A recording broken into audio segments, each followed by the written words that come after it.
Okay, guys, we're here with Paul Gentilozzi, Rocket Sport Racing, the official. I guess you're already a factory Jaguar team in the American Le Mans Series. Yeah, but first, Mm. I have to tell you that we're not Rocket Sports. Haven't been Rocket Sports in a couple of years.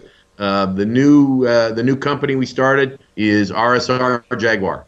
Ah, okay. My apologies. I'm an old champ car guy from back then, so I still go with the Rocket Sport thing.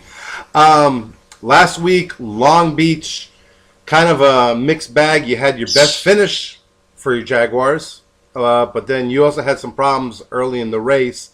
I was watching the race on TV, and it didn't. Let's go to the bad part first. Let's get that out of the way. What happened with you in that corner? They didn't really explain it on TV. It was completely my mistake, Tone. I've been around Long Beach for 20 years, made 1,000 laps or more, and that corner, turn six, is an easy one. What I did was I cut the corner too short, hit the inside wall, which put me into the outside wall. Now, at the inside wall, there's a row of alligator strips of curb that's easy to drive over in a GT car. Can't quite do that in a champ car, but in a GT car, you can drive over it easily. The only thing I can think of is it happened on the third lap, and tires were still soft, pressures were still down, and I turned in too soon. The car, because of the soft tire, I mean, I'm making excuses here because I really don't know. But the car turned in. I clipped that inside wall. Normally, you're a foot away, and I hit it, and immediately sent me to the outside wall. And car hit hard, flat side on the outside wall, which is up against the curb, and of course stopped immediately and really bent the car pretty good. Well, that happens. Sometimes you just don't know what happens in racing. Now, your other car with Cristiano Lamada and Bruno Junqueira, came with the best finish you guys have had with the Jaguars, right? That's absolutely right. We actually led the race for several laps on the pit stop rotation, which we were honored to do, and we ran a very competitive race pace. To continue to make improvements in this category, but yeah, they finished sixth, and it has been our best finish. Well, it's your best finish considering compared to what it was last year. You guys had a lot of problems finishing the race, even starting some of the races. What's the difference between last year and this year? Was it just development, rules changed for you guys, or what brought the Jaguar, which was like having so many problems last year? Now you guys are actually running a race. You did well in Sebring. You did well in Long Beach. What's been the change? Well, I think time and money. Those are always changes that we see make improvements in race cars. Last year, we finished really 70% of the races. And two races we had early race problems with casting integrity and some of the issues that you have in a new program when you take production components and make them into a race car. So I think honestly the biggest thing has been our continued development of the car.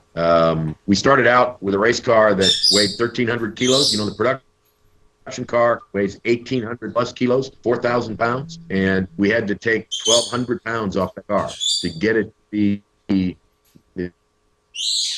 the race car it is today. And in that process, you evolve. The car evolves. And so looking back in retrospect, the smart thing for us to do would have been to take 2010 as a development year and just do private testing and come with one car. Now, the other issue last year is if you got one car and you only finish 70% of the races, people go, well, what happened? Really, that's an average finish with many of the other teams. If you look at BMW in 2009, they had two cars with 65% finish ratio individually, but on the weekends when one didn't, the other one did. We didn't have that luxury. We started out using all of our almost 40 years of experience building race cars to build what we thought was a good GT car. The other major consideration here is that you don't get to build what you want. You get to build what the ACO will let you build.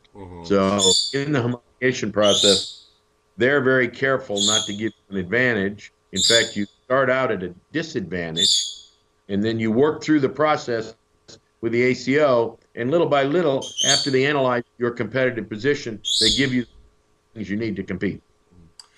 Speaking of the ACO, last year you ran the 24 Hours Le Mans. You going back this year?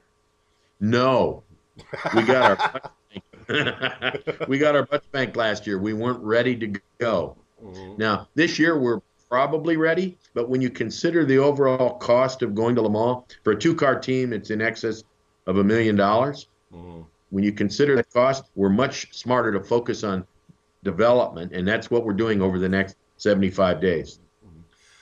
So for the rest of this year, are you still, you've gotten points now. You've had your best finish. Are you still in the development phase, or are you finally switching over to let's get a podium, let's get wins, and maybe even challenge for the championship?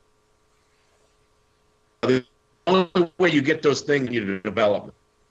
The Corvette guys, the Ferrari guys, the Porsche guys, everybody, BMW,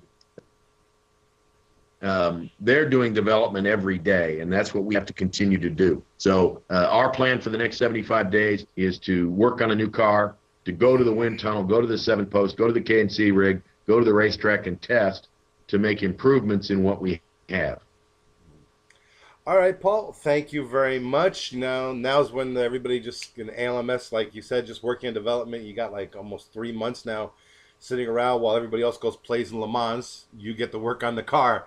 So thank you very much, and we hope to see you guys soon again, and hopefully in a podium up in Lime Rock.